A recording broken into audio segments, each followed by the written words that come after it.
মুন্সিগঞ্জ শহরের গুরুত্বপূর্ণ সড়কগুলো এখন যেন রীতিমতো মৃত্যু ফাঁদে পরিণত হয়েছে। প্রতিদিন এই পথে চলাচলকারী মানুষকে পোহাতে হচ্ছে চরম দুর্ভোগ।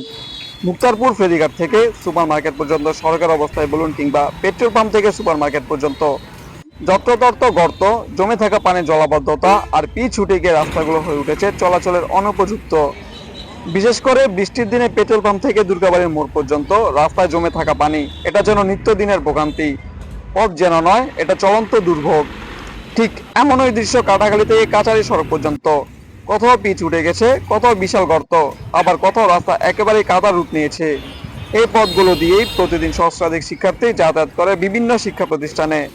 শিশু কিশোররা পড়ছে চরম ঝুঁকিতে। একইভাবে এই সড়কগুলো দিয়ে চলাচল করেন লক্ষাধিক মানুষ, কর্মজীবী, সাধারণ যাত্রী, এমনকি রোগীবাহী অ্যাম্বুলেন্স পর্যন্ত পড়ছে বিপাকে। জরুরি মুহূর্তে হাসপাতাল পৌঁছানো হয়ে যাচ্ছে অনিশ্চিত। রাস্তাগুলোর পাশে যুক্ত হয়েছে আরেক ভোগান্তি, বালুর ব্যবসা ও যান চলাচলের ধুলাবালি। উঠতে থাকা ধুলোর কারণে শ্বাস নিতে কষ্ট হচ্ছে পথচারীদের। সব মিলিয়ে শহরের গুরুত্বপূর্ণ এই রাস্তাগুলোর অবস্থা যেন বছরের পর বছর ধরে অবহেলার ছাপ। উন্নয়নের অনেক গল্প শোনা গেলেও বাস্তবে দেখা যায় না কোনো উদ্যোগ, কোনো সংস্কার।